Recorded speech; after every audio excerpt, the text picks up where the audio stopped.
ازيكم حبايب قلبي، عاملين ايه؟ يا رب تكونوا بخير. معاكم أميرة عادل. النهاردة هنعمل مع بعض طريقة المكرونة البشاميل الجوسي السايحة اللي كلنا بنعشقها، كلنا بندوب فيها. طبعا معانا المقادير وانا هقولها لكم واحدة واحدة، بس جربوها بالطريقة دي وان شاء الله هتعجبكم. معانا اول حاجة البشاميل. انا حطيت 3 معالق زيت و3 معالق سمنة، وحطيت عليهم 4 معالق كبار دقيق. هنقلب السمنة مع الدقيق والزيت. لو حسينا ان الدقيق مكعكل شوية هنحط عليه شوية زيت. انا هنا حسيت ان هو قوامه معايا تقيل شوية، حطيت معاه زيت. هتفضلي تقلبي فيه كويس قوي لحد ما يكون جوسي كده ودايب، مفهوش اي تكتلات. لو عملتيه مش هيكعكل معاكي خالص ان شاء الله، ونتيجته هتكون هايلة. طبعا دي الطريقة الجوسي، مش البشاميل التقيل، ده البشاميل السايح. اول حاجة هننزل بلتر من اللبن.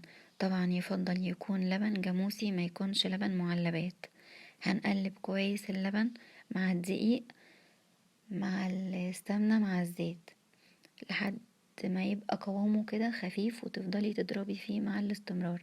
واهم حاجة علشان ما يكعكلش معاكي يكون اللبن بارد، يعني يكون الصوص بتاع البشاميل سخن واللبن بارد. ولا حطينا نص معلقة فلفل، والملح حطيناه. طبعا انت بتحطي وبتظبطي على حسب الرغبة. وبعد كده هنسخن الطاسة كويس قوي، وهنحط اللحمة. هنفرد اللحمة في الطاسة كويس، مش هنقلبها علشان خاطر ما تنزلش المية بتاعتها. هنفردها كويس في الطاسة، وبعد كده هنحط عليها 7 بهارات والنص معلقة فلفل او ربع معلقة فلفل، طبعا على حسب ما تحبي. ولو حابة تضيفي مرقة ضيفي، انا ما ضفتش، بس لو انتي حابة تحطي بتديها برضو نكهة كويسة.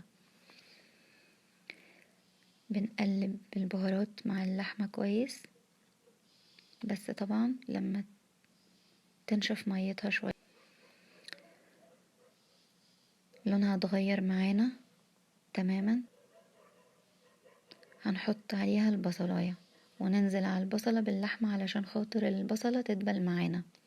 وهنحط عليها طماطم متقطعة من غير قشر، وهنبتدي نحط عليها معجون صلصة طماطم.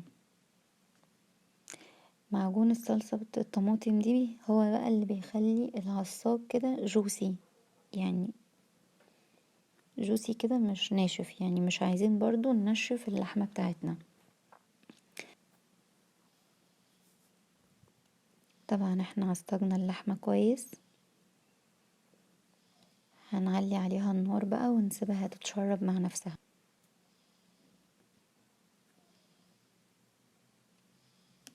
وهنا طبعا اللحمة معانا كانت اتعصجت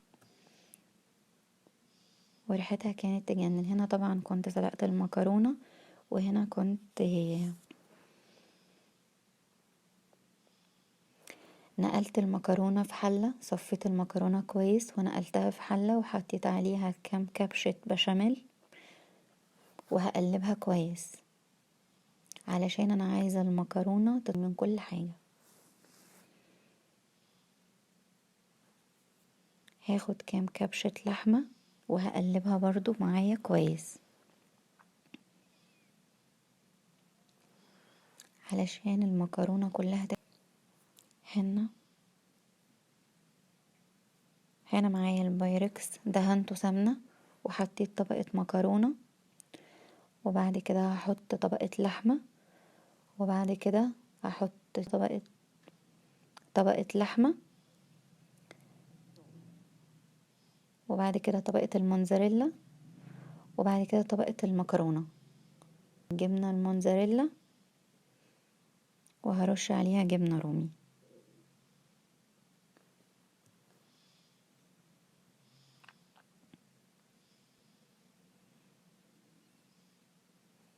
فردناها كويس في البايركس. انا حطيت فوق اللحمة موتزاريلا علشان خاطر تديني المطة اللي كلنا بنحبها. هنا كنت صبيت البشاميل عليها، وياريت لو عجبتكم ما تنسوش تشتركوا في القناة، ولو حابين اي وصفات تقولولي عليها وانا هعملها لكم. بألف هنا وشفا، وربنا يحسن ما بين ايديكم يا رب.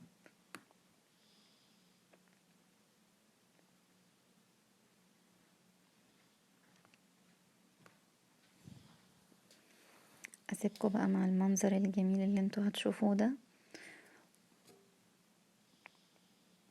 وبألف هنا.